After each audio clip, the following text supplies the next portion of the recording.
Welcome to a short lecture on an introduction to cultural studies. Here is Navdeep Kaur, PG Department of English, Cultural Studies and Foreign Languages, GSS DGS Khalsa College Patiala.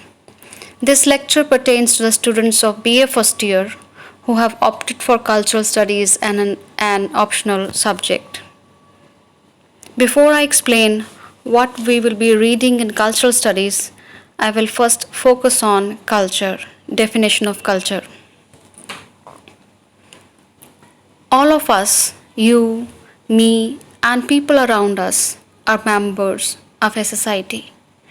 And as members of a society, we share behavior patterns like how to follow the traffic rules, how to behave in front of elders, what to think of those who are not from our family, how to dress up in public, etc. We all know how to behave when we are to visit Gurdwara or temple. If in Gurdwara we are to cover our head, and if in temple we have to ring the bell.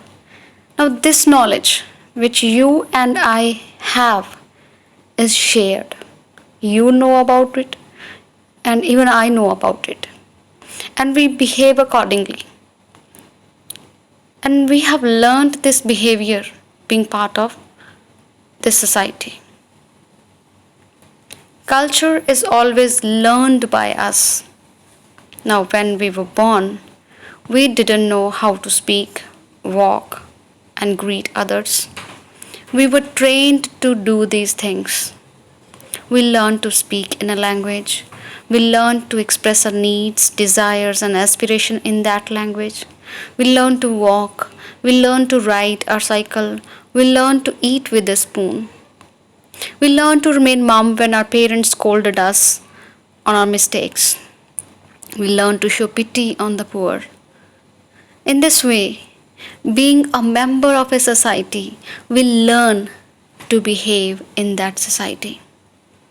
Secondly, culture is shared. It means our belief system, our traditions, our value systems are common among all of us. In our society, all of us are told, for example, that cow is a sacred animal. So this belief is common and shared. So whatever we have learned, acquired, and shared as members of a society is called culture, whether it is behavior, food habits, language, manners, social norms, celebrations, tradition, religion, etc. Now, you must have wondered how culture changes, means how our behavior patterns, social norms, or traditions undergo a change. For example, in our culture, earlier we used to shop in the conventional market. Now we like to go to malls and even do online shopping. Earlier we used to burn earthen lamps on Diwali, and now we just lighten up with electric bulbs. Not only this, you must have heard old people saying that they used to believe in the inner beauty of human being and complaining that the young generation of today seems to shift its belief in outer beauty. Now, how can we explain these changes in cultural practices? From shopping in a Karyana shop to that in the mall, from earthen lamps to electric lamps, and from belief in inner beauty to the belief in the outer beauty. Secondly, who brings this change? And then, how it regulates our daily lives. In cultural studies, we focus on these cultural changes. I will explain this phenomena through an example of an advertisement. There is an ad featuring Shah Rukh Khan in which he shames a brown boy and say, "Chip chip ke kahe ladkiyon ki cream lagai." You remember? Okay, this ad is made by the product owner of Fair and Handsome Cream. Now he is called capitalist because he owns the means of production, he runs his business for profit. He wants to sell his product in the market, and the target audiences are brown boys and men. But how will he sell? Because men in South Asia really don't bother about their brown skin. He makes the ad in a way that creates an urge in brown boys, to buy the so called men's fairness cream. For this, he does three things in the ad. First, by showing that boys must feel ashamed of their brown skin. Now, if you have watched this ad, you must have seen how the boy in the ad hides himself when he chances upon meeting girls. Secondly, by making boys believe that only fairness is handsomeness. Third, by creating this belief that boys are different from girls, so they need different types of product.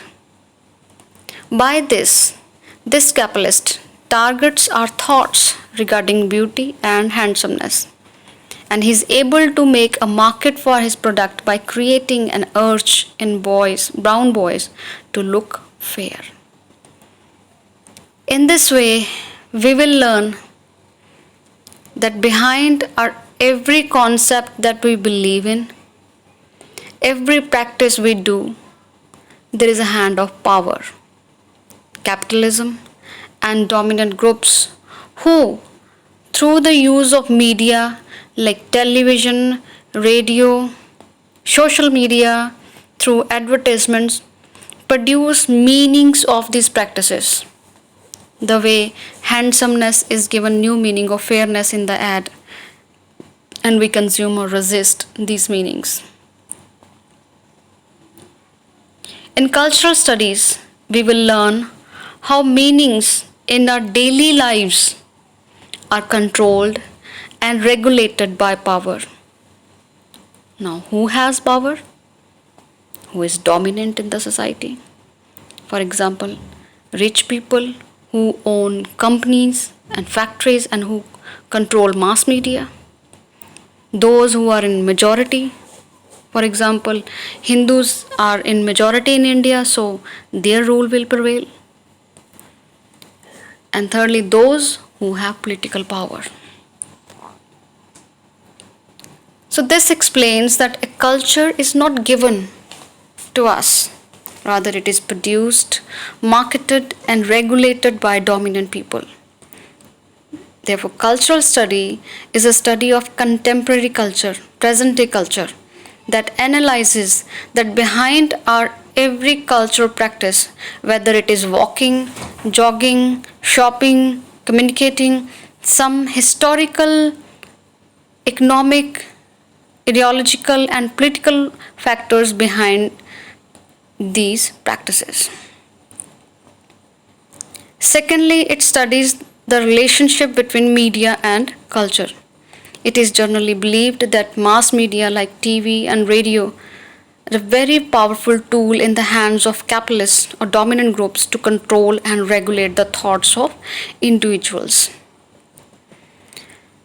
It analyzes the relationship between power and culture.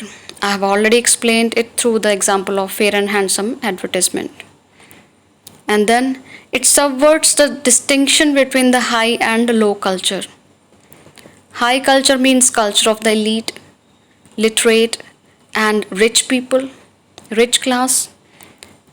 Low culture means culture of the poor people.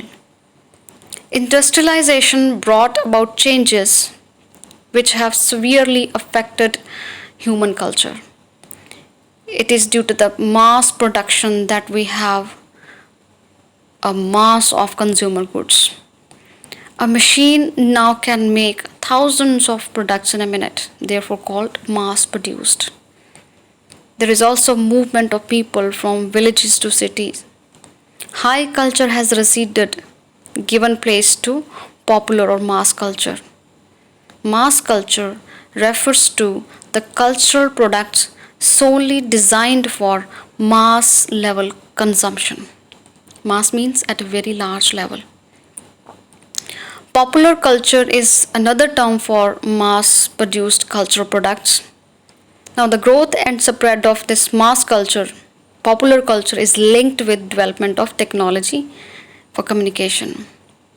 Initially, the printing press, then radio, and later on television.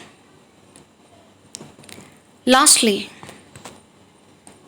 why is this subject of cultural study important? First, it provides us tools to understand not only our own but other cultures critically. Means, by reading this subject, one can easily understand why in a culture some practices are more valued than others, why some norms are more strictly followed than others, what certain values are held high than others, and it also exposes how certain classes are represented in a positive manner and others in a negative. It also throws light on the role of media in our daily lives, means how media manipulates and create consumerism by creating desire in people to consume more and more. And third, it gives value to popular culture and empowers minority cultures. This was all about cultural studies in a nutshell. Thank you.